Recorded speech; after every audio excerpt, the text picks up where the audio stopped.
चतुर्थ श्रेणी परीक्षा देकर लौट रहे एक युवक की अचानक तबीयत बिगड़ने से मौत हो गई है, जिससे इलाके में हड़कंप मचा हुआ है। तीसरी तस्वीर, जयपुर में एटीएस के हत्थे चढ़ा है 20,000 का इनामी सरगना आरिफर डोडा चूरा की तस्करी के मामले में वांछित था। राजस्थान में चतुर्थ श्रेणी भर्ती परीक्षा जारी है, पहली पाली की परीक्षा हो चुकी है और जैसलमेर में पोखरण फील्ड फायरिंग रेंज में बैटल एक्स डिवीजन ने दमखम दिखाया है। इंडियन आर्मी के जांबाजों ने युद्धाभ्यास किया है।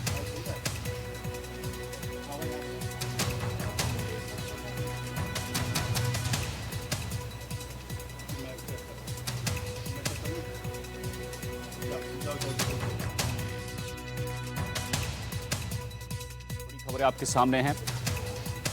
औरंगजेब को कुशल प्रशासक दिखाने पर विवाद हुआ है। मोहन लाल सुखाड़िया कुलपति विवादित बयान मामला है, जहां पर विवाद लगातार गहराता जा रहा है।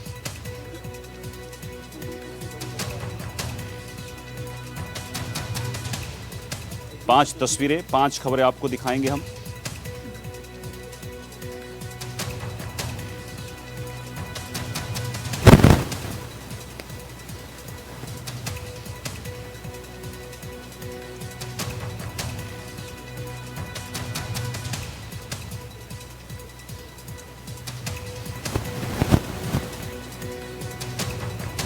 चलिए, पहली बड़ी खबर आपको बताते हैं उदयपुर से, जहां मोहनलाल सुखाड़िया कुलपति विवादित बयान में मामला और यहां पर विवाद गहराता जा रहा है। हिरासत में लेकर आर्ट्स कॉलेज के अध्यक्ष देवेंद्र सिंह को छोड़ा गया है। कुलपति आवास पर कालिख लेकर ये छात्र पहुंचे थे। देवेंद्र सिंह समेत 4 युवकों को पुलिस लेकर थाने पहुंची है। विवाद के बाद कुलपति आवास के बाहर पुलिस तैनात है। छात्रों के आते ही पुलिस ने सभी को दबोचा है। तो उदयपुर से आपको बड़ी खबर बता रहे हैं, जहां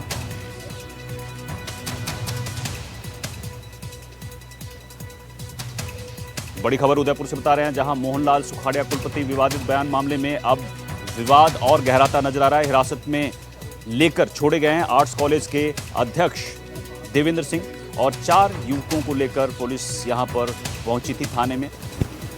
अब विवाद के बाद कुलपति आवास के बाहर पुलिस को तैनात किया गया है। आपको बता दें कि कुलपति ने औरंगजेब को कुशल प्रशासक बताया था। विपिन सोलंकी हमारे सहयोगी उदयपुर से हमारे साथ लाइव जुड़े हुए हैं। विपिन, लगातार कुलपति के बयान पर विवाद जो है वो गहराता जा रहा है।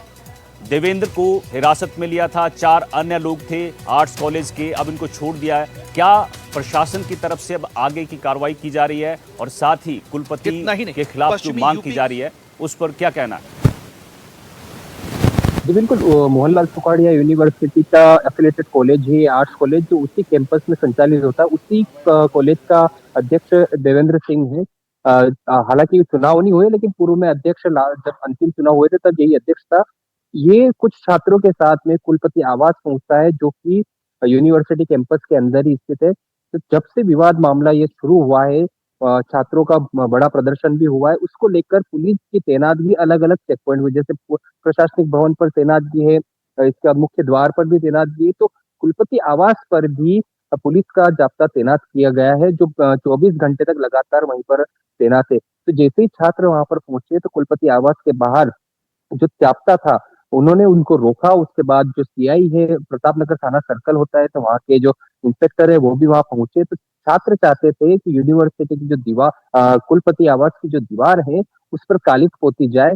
इसी को लेकर वो वहां पहुंचे थे, लेकिन पुलिस ने तुरंत उनको पहले से ही रोक लिया और रोकने के बाद में इनको थाने लेके गई और समझाइश करने के बाद में इनको छोड़ दिया गया। जो सीआई राजेंद्र सिंह है, उन्होंने भी यही कहा है कि वो कालिख लेकर इस तरह से हरकत करने जा रहे थे, तो पुलिस जाब्ता पहले से था तो उनको रोक दिया है। और मांग की बात करें तो मांग जो है उनकी अभी तक एक ही है, अखिल भारतीय विद्यार्थी परिषद हो या एनएसयूआई हो, दोनों की एक ही मांग है कि जब तक बर्खास्त नहीं किया जाएगा तब तक आंदोलन हमेशा इसी तरह से चलता रहेगा। कॉलेज में लॉकडाउन रहेगा, किसी भी तरह से कोई भी पढ़ाई संचालित यहाँ पर नहीं की जाएगी। जी ठीक है, ठीक है, ठीक है विपिन, बहुत बहुत शुक्रिया आपका इस जानकारी के लिए।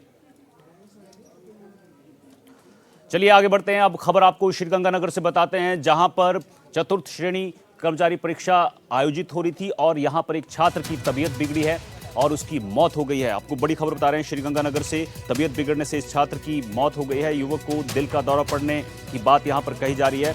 एमटीएस की परीक्षा देने युवक आया था। दुर्गा मंदिर इलाके की आदर्श पार्क का ये पूरा मामला है। श्रीगंगानगर में आपको बड़ी खबर बता रहे हैं, जहां परीक्षा देने आए युवक की मौत हो गई है। तबीयत बिगड़ने से इस युवक की मौत हुई है। युवक को दिल का दौरा पड़ा है। एमटीएस की परीक्षा देने ये युवक पहुंचा था। दुर्गा मंदिर इलाके के आदर्श पार्क का ये पूरा मामला है।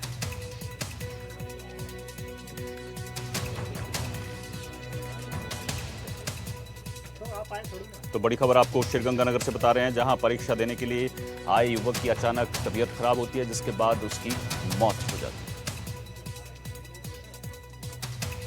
ये तस्वीरें आपको दिखा रहे हैं अस्पताल की, जहां इस युवक की तबीयत खराब हुई थी और उसको अस्पताल ले जाया गया था, जहां उसकी मौत हो गई। सतवीर हमारे सहयोगी हमारे साथ इस खबर पर श्रीगंगानगर से जुड़े हुए हैं। सतवीर, परीक्षा के लिए एक युवक पहुंचा था, उसकी तबीयत खराब होती है, मौत हो जाती है, क्या कारण बताया डॉक्टरों ने? अनिल, ये हनुमानगढ़ जिले के बोलावाली गांव है, संगरिया तहसील में। वहां का रहने वाला था राकेश, जिसकी उम्र लगभग 23 साल थी। ये सुबह की पारी में इसका परीक्षा केंद्र पर पहुंचा और वहां एग्जाम देने के बाद में बाहर आया और पार्क में ये आराम करने के लिए बैठा था। इसी दौरान अचानक इसकी तबीयत खराब हुई, बेहोश हो गया। बाद में इसको आसपास के लोगों में जो पार्क में घूम रहे थे, उन्होंने इसको जिला अस्पताल पहुंचाया, जहां पे डॉक्टरों ने प्रथम उपचार दिया, लेकिन इसकी जान नहीं बचाई जा सकी, क्योंकि डॉक्टरों द्वारा बाद में बताया गया कि हार्ट अटैक से मौत हो सकती है। हालांकि अभी पोस्टमार्टम होना बाकी है। डॉक्टर्स की टीम पोस्टमार्टम करेगी। परिजनों को सूचना दे दी गई है। संगरिया के आसपास में उसका घर है, वहां से परिजन रवाना हो चुके हैं और उसके बाद में पोस्टमार्टम किया जाएगा। जी ठीक है, बहुत बहुत शुक्रिया आपका सतवीर इस जानकारी के लिए। चलिए अब रुख करते हैं जयपुर का, जहां से बड़ी खबर मिल रही है। आपको बता दें कि एटीएस ने एक तस्कर को गिरफ्तार किया है, जिस पर 20,000 रुपए का इनाम था। बड़ी खबर आपको जयपुर से बता रहे हैं, जहां पर एटीएस ने बड़ी कार्रवाई करते हुए इनामी मादक पदार्थ तस्कर को गिरफ्तार किया है। 20,000 का इनामी सरगना आरिफ को गिरफ्तार किया है। डोडा चूरा की तस्करी के मामले में ये वांछित था। आरिफ की पत्नी और बेटे को भी यहां पर एटीएस ने गिरफ्तार किया है।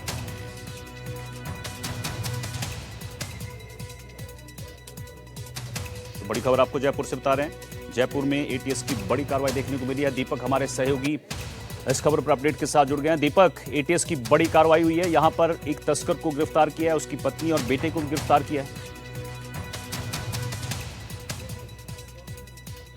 जो है वो चलाया गया था एटीएस के आईजी विकास कुमार ने, और उसके तहत ये जो तस्कर है, जो कि 20,000 रुपए का इनामी है, जिसका नाम आरिफ है, उसके घर पर दबिश दी। झुंझुनू में 2024 का पूरा मामला है, जहां पर 2 क्विंटल डोडा चूरा की तस्करी के मामले में लगातार ये फरार चल रहा था।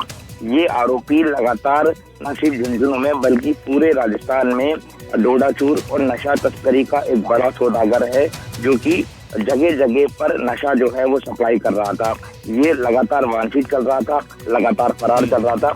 एटीएस टीम को जब इसकी सूचना मिली तो एटीएस टीम ने इसके घर पर दबिश दी और पूरे के पूरे परिवार को यहाँ पर गिरफ्तार कर लिया है। बड़ी बात यह है कि अगर इसको गिरफ्तार नहीं किया जाता तो शायद न जाने कहाँ तक ये नशे की सामग्री जो है वो सप्लाई करने वाला था, क्योंकि देखा गया है कि राजस्थान में स्कूल, कॉलेज, हॉस्टल्स, ऐसे कई जगह पर जो है वो नशा सप्लाई हो रहा है। उसमें इसका जो नाम है वो यहाँ पर सामने आ रहा है। तो इसके लिए एटीएस टीम को एक सफलता मिली है, एक इनपुट मिला था कि आरोपी जो है वो यहाँ पर लगातार छुपा बैठा है, जिसके बाद एटीएस टीम ने इसको दबोचा है। फिलहाल इससे पूछताछ की जा रही है और पूछताछ के बाद अब इसके जो नेटवर्क है, इसका जो इनपुट है, कौन कौन इसके लोग जुड़े हुए हैं, कहाँ से ये लेकर आता था, कहाँ कहाँ इसने सप्लाई किया और कौन लोग इससे जुड़े, इस बारे में तफ्तीश की जा रही है। माना जा सकता है कि जब पूछताछ होगी तो और भी नाम सामने आएंगे, भविष्य में एटीएस और पुलिस उन्हें भी गिरफ्तार कर सकती है। बिल्कुल, पूछताछ में और भी कई नाम के खुलासे हो सकते हैं। बहुत बहुत शुक्रिया दीपक आपका इस जानकारी के लिए।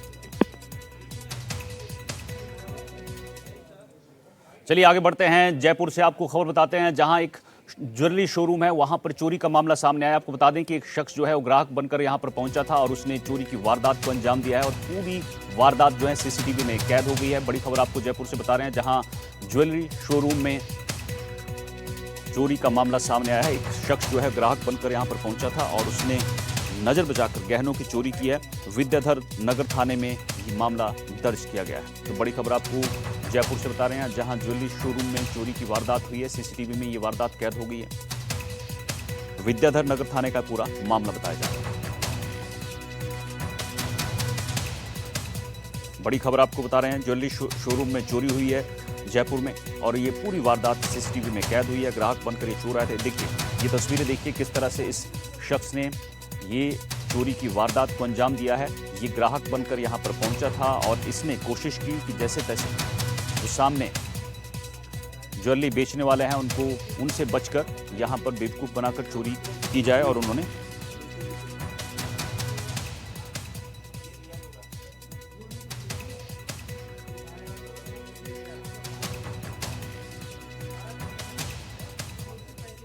चलिए अब रुख करेंगे बांसवाड़ा का। बांसवाड़ा से इस वक्त की बड़ी खबर मिल रही है, जहां अवैध बारूदी टोटा फटने से हादसा हुआ है। बड़ी खबर आपको बांसवाड़ा से बता रहे हैं, युवक यहां पर गंभीर रूप से घायल हुआ है। इस हादसे में तालाब में मछली पकड़ने के दौरान ये टोटा जो है फटा है। हादसे में युवक के हाथ के चीथड़े उड़ गए हैं। हालत गंभीर युवक की है और उसको अस्पताल ले जाया गया है। खमेरा थाना क्षेत्र के गाँव का पूरा मामला है। तो बड़ी खबर आपको बांसवाड़ा से बता रहे हैं, जहां अवैध बारूदी टोटा फटने से हादसा हुआ। एक युवक गंभीर बताया जा रहा है। तालाब में मछली पकड़ने के दौरान ये टोटा फटा है।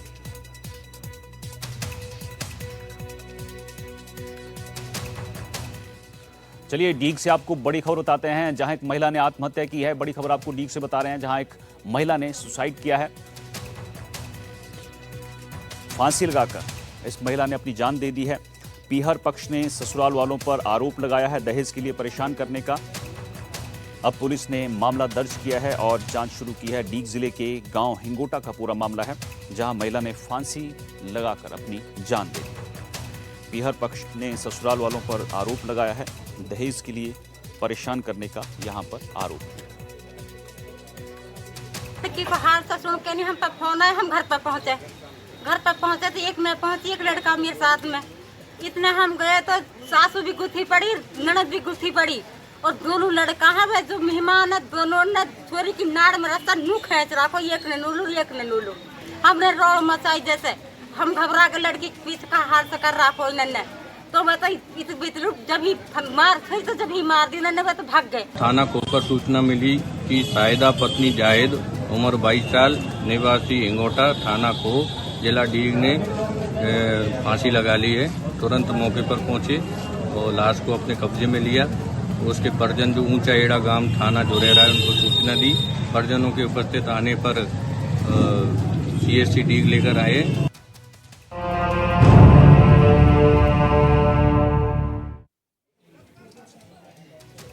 चलिए अब बात करते हैं राजस्थान की चतुर्थ श्रेणी कर्मचारियों की भर्ती परीक्षा की। आज पहला दिन था और दोनों पारियों की परीक्षा जो है खत्म हो चुकी है। यहाँ पर उचित व्यवस्थाएं की गई थी और अंदर एंट्री फुल चेकिंग के बाद जो है अभ्यर्थियों की हो रही थी और इनके लिए तमाम व्यवस्थाएं की गई थी। तो पहला दिन था आज भर्ती का और दोनों पारियों की परीक्षा खत्म हो गई। पहली पारी परीक्षा सुबह 10 से 12 बजे तक आयोजित हुई। दूसरी पारी की परीक्षा दोपहर 3 बजे से शाम 5 बजे तक हुई। परीक्षा केंद्रों पर 3 लेयर चेकिंग के बाद ही यहाँ पर एंट्री दी गई। तो गहन चेकिंग के बाद अभ्यर्थियों को एंट्री मिली है। परीक्षा केंद्रों पर सुरक्षा के पुख्ता इंतजाम किए गए थे। आपको बता दें कि 2 दिन और ये परीक्षा चलने वाली है और 25 लाख के करीब जो है अभ्यर्थी हैं जो इस परीक्षा में भाग ले रहे हैं। आज पहला दिन था और 2 पारियों की परीक्षा खत्म हो चुकी है। कल और परसों 4 पारियों में बाकी अभ्यर्थी जो हैं वो परीक्षा देंगे और यहाँ पर गहन चेकिंग की जा रही है। तस्वीरें भी आप देख सकते हैं, ये उस वक्त की तस्वीरें हैं जब अभ्यर्थी परीक्षा के लिए यहाँ पर पहुँच रहे थे। और इस बार AI का इस्तेमाल किया जा रहा है। AI टूल से नज़र रखी जा रही है ताकि किसी तरह का पेपर लीक ना हो और जो डमी कैंडिडेट्स होते हैं उन पर नज़र बनाए रखें।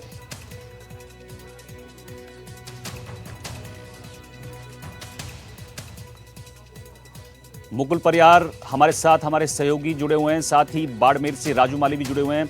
सबसे पहले मुकुल, मैं आपके पास आना चाहूंगा। अजमेर में किस तरह की तैयारियां थी? दोनों पारियों की परीक्षा जो है खत्म हो चुकी है और कल और परसों अलग से फिर परीक्षा है और 25 लाख के आसपास अभ्यर्थी हैं जो शामिल होने जा रहे हैं। तो पहला दिन कैसा रहा? राजस्थान की चतुर्श्रेणी कर्मचारी भर्ती परीक्षा का जो आयोजन आज से शुरू हुआ है, जो अगले 2 दिनों तक और चलेगा। और आज जो है, आज भी 2 पारियों में ये परीक्षाएं थी। पहली पारी जहां जो है वो 10 बजे से 12 बजे तक थी और दूसरी पारी की परीक्षा 3 बजे से 5 बजे तक थी। और कह सकते हैं पहले दिन की दूसरी पारी की परीक्षा जो है वो संपूर्ण हो चुकी है। और इस वक्त जो है हम जोधपुर का जो नवीन उच्च माध्यमिक विद्यालय है उसके बाहर आए हैं और आप देख सकते हैं किस प्रकार से जो अभ्यर्थी हैं वो परीक्षा केंद्र से जो है वो बाहर आ रहे हैं। और कह सकते हैं क्योंकि बड़ी भर्ती परीक्षा है, काफी वर्ष बाद जो है वो करीब 50,000 से अधिक पदों पर जो है वो भर्ती परीक्षा को इन चतुर्थ कर्मचारियों की भर्ती परीक्षा पर जो है वो क्योंकि इसमें करीब जो है वो 54 जोधपुर की बात करें तो करीब 55 परीक्षा केंद्रों पर ये परीक्षाएं आयोजित हुई थी। और कुछ अभ्यर्थियों से बातचीत करना चाहेंगे। सर, कैसी हुई आज की परीक्षा? बढ़िया। सर, क्या रहा आज का? क्योंकि सुरक्षा की दृष्टि से बोर्ड ने भी जो है कर्मचारी चयन बोर्ड ने काफी सख्त व्यवस्थाएं की थी। कैसी परीक्षा रही? और सुरक्षा बढ़िया है सर, एकदम सुरक्षा पूरी थी, कोई इधर उधर नहीं देख रहा था। वर्षों बाद जो है चतुर्थ श्रेणी के पदों पर बड़ी भर्ती हुई है ये राजस्थान सरकार द्वारा। जी सर, काफी सालों बाद हुई। लास्ट भर्ती 2013 में हुई थी, उसके बाद अभी हुई है। बिल्कुल बिल्कुल, तो आप देख सकते हैं बड़ी संख्या में जो है वो अभ्यर्थी आ रहे हैं। कुछ अभ्यर्थियों से और बात करेंगे। सर, आप भी परीक्षा देने आए थे? बिल्कुल, परीक्षा देने आया हूँ। क्या शैक्षणिक योग्यता रही आपकी और आपने चतुर्थ श्रेणी की परीक्षाएं भी दी? सर, मेरी शैक्षणिक योग्यता BA, B.Ed, MA और नेट क्लियर है। और अभी मैं पेपर दे के आया हूँ। इसमें पेपर का कठिन स्तर काफी, सुबह की पारी से ये पारी में कठिन ज्यादा था। और हमारा मानना है कि इसी तरह यदि भविष्य में परीक्षा हुई तो मेहनत वाले विद्यार्थी सफल होंगे। धन्यवाद। तो कुछ और भी अभ्यर्थियों से बात करेंगे। सर, आप भी परीक्षा देख के आए हैं? हाँ, मैं अब कॉर्पोरेट सेकंड पारी पेपर देख आया हूँ।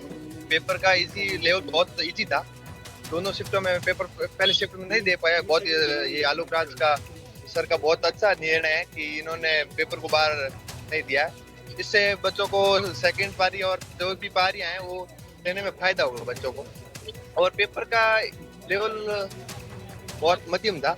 गणित के पेपर हाँ थोड़े थे उस लेवल के, लेकिन बाकी पेपर बहुत सरल था। जी, कुछ और? एक मुझे इम्पोर्टेंट बात बतानी थी सर आलोक राज जी के बारे में। मैं ये कहना चाहता हूँ कि इसी तरह भविष्य में यदि परीक्षा हुई तो ग्रामीण प्रवेश के जो मेहनत वाले बच्चे हैं वो हमेशा सिलेक्शन होगा और जो मेहनत करेगा वही आगे बढ़ेगा। और इस परीक्षा को संपन्न करवाने के लिए आलोक राज जी को मैं बहुत बहुत धन्यवाद देता हूं। अभी कुछ परीक्षार्थियों और से बात करेंगे। सर, कैसा रहा आज की? आपका परीक्षा कैसी रही? पेपर बहुत अच्छा था। पेपर जैसे ही करना स्टार्ट किया था बहुत ही इजी पैटर्न था। लगभग 20 क्वेश्चन तो ऐसे थे कि मैं आराम से कर पा रहा था। हाँ, मैथ का कुछ पोर्शन ऐसा था जो हार्ड था, उसमें टाइमिंग ज्यादा लग रही थी। बट कुछ क्वेश्चन मैंने भी अटेंड किए वहाँ पे, क्योंकि पोर्शन कम से कम कट ऑफ इतनी हाई जाएगी तो आपको 80-90 क्वेश्चन करना बहुत जरूरी है, वरना आप छोड़ दो। फिर 80 क्वेश्चन तो आपको लेके ही जाना है। ठीक है, ठीक है मुदित। जी, ठीक है मुदित। हमारे सहयोगी बाड़मेर से हम राजू माली हमारे साथ जुड़े हुए। राजू माली, आप भी बाड़मेर की तस्वीरें दिखाइए। परीक्षा खत्म हो गई है, अभ्यर्थियों से बात करिए और किस तरह की परीक्षा रही ये भी बताइए। बिल्कुल, लगभग परीक्षा अब समाप्ति की ओर है। देखिए, अंतिम जो जता है अभ्यर्थियों का वो बाहर निकल रहा है और इनसे बातचीत करने की भी प्रयास करेंगे। अच्छा, पेपर देने गए थे? हाँ, कैसा रहा? बढ़िया। कैसे थे? पसंद कैसे? सरल थी क्वेश्चन तो। तैयारी की थी इसको लेकर? तैयारी की थी। व्यवस्था कैसी थी अंदर? बढ़िया थी, सब था। अच्छा, आप परीक्षा देने गए थे? हाँ। कैसा रहा? अच्छा रहा। कितनी सुरक्षा व्यवस्था कैसी थी? क्या व्यवस्था थी? अच्छा, ठीक है। वहाँ पर पेपर कैसा गया आपका? अच्छा रहा। 12 साल बाद जो है ये परीक्षा हो रही है, तो क्या लगता है लोगों में उत्साह भी था? काफी भीड़ थी? हाँ। बिल्कुल, आपको बता दिए कि ये काफी 12 सालों बाद इस परीक्षा का आयोजन हो रहा है, तो ऐसे में बड़ी संख्या में अभ्यर्थियों ने आज परीक्षा दी है। बाड़मेर जिले की बात करें तो शहर में कुल जो है 19 परीक्षा सेंटर बनाए गए थे और यहाँ पर कुल प्रत्येक पारी में 5016 अभ्यर्थी ने जो है आज एग्जाम किया है। सुरक्षा के कड़े इंतजाम थे। आपको बता दें कि पिछले कुछ सालों में पेपर लीक की घटनाएं सामने आने के बाद कहीं न कहीं जो विभाग है उनकी साख गिरी थी। तो ऐसे में आज सुरक्षा के कड़े इंतजाम से हर अभ्यर्थी की कड़ी चेकिंग के बाद उन्हें परीक्षा केंद्र के अंदर प्रवेश दिया गया था और अंदर भी जो केंद्र अधीक्षक थे उनके द्वारा कड़ी चेकिंग की जा रही थी। जी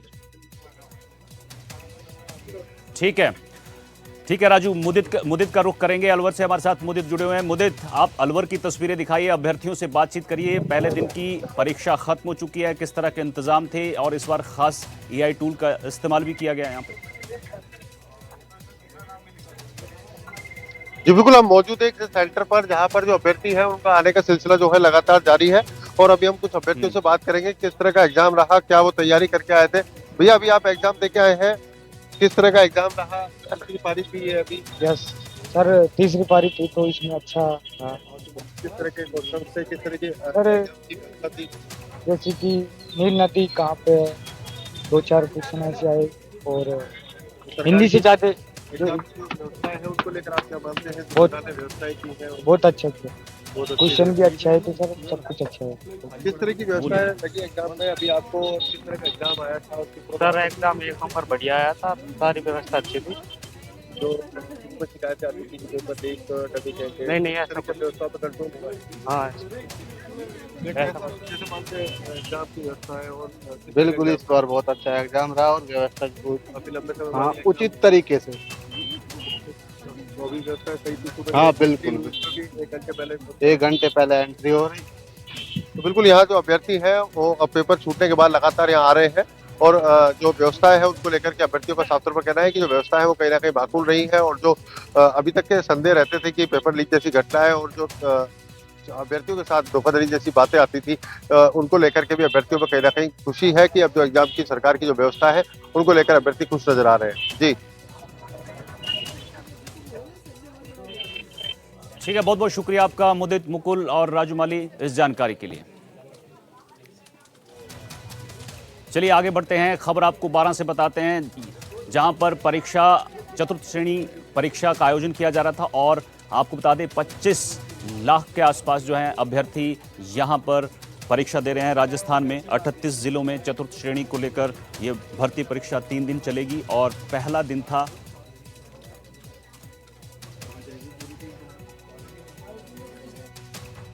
कर्मचारी चयन आयोग बोर्ड द्वारा चतुर्थ श्रेणी परीक्षा का आयोजन किया जा रहा है, जहां पर 12 के लगभग 38 जिलों में ये परीक्षाएं आयोजित की जा रही है। ये परीक्षाएं 19, 20 और 21 सितंबर को चलेगी, जहां पर 12 में भी इस परीक्षा को लेकर कई केंद्र बनाए गए हैं, जहां पर लगभग 30,000 अभ्यर्थी इस परीक्षा को देने के लिए पहुंचे हैं। आप देखेंगे ये 12 का गवर्नमेंट सीनियर सेकेंडरी विद्यालय, जहां पर जो परीक्षार्थी हैं अपनी परीक्षा देने के लिए यहां पर पहुंच रहे हैं और ये परीक्षार्थी जब यहां पहुंच रहे हैं तो यहां पर जो पुलिस प्रशासन है और जो एग्जामिनर है और जांच करता है उनके द्वारा सभी छात्रों की जांच की जा रही है। उसके पश्चात इनको अंदर प्रवेश दिया जा रहा है। यह जो परीक्षा हो रही है 3 दिन ये परीक्षा जारी रहेगी और इस परीक्षा में को 2 पारियों में संपन्न करवाया जा रहा है, जहां पर 12 के लगभग दर्जन भर जो परीक्षा केंद्र है वहां पर पूर्ण रूपेण सुरक्षा के बंदोबस्त किए गए हैं। तो वहीं जो छात्र अभ्यर्थी इस परीक्षा को देने के लिए पहुंच रहे हैं वो अपने मूल दस्तावेज डॉक्यूमेंट लेकर पहुंचे हैं। दूसरी ओर इनकी पूर्ण रूपेण जो जांच है, मेटल डिटेक्टर है और अन्य जो उपकरण है उनसे जांच कर इनको प्रवेश दिया जा रहा है। हालांकि 12 जिला मुख्यालय पर यह परीक्षा लगातार 3 दिनों तक चलेगी और यहाँ पर लगातार 3 दिनों तक ये अभ्यर्थी अपनी परीक्षा देने के लिए पहुँचे हैं। हालांकि दूसरी ओर देखा जाए तो राजस्थान सरकार के आदेश के बाद राजस्थान रोडवेज ने इन अभ्यर्थियों के लिए निःशुल्क यात्रा की व्यवस्था करी है, जो आगामी 7 दिनों तक जारी रहेगी। अब देखना ये होगा कि इस परीक्षा को देने के लिए जो अभ्यर्थी पहुँचे हैं उनका किस प्रकार से राजस्थान कर्मचारी चयन बोर्ड चयन कर पाती है। 12 से ब्रजेश कुमार, NDTV।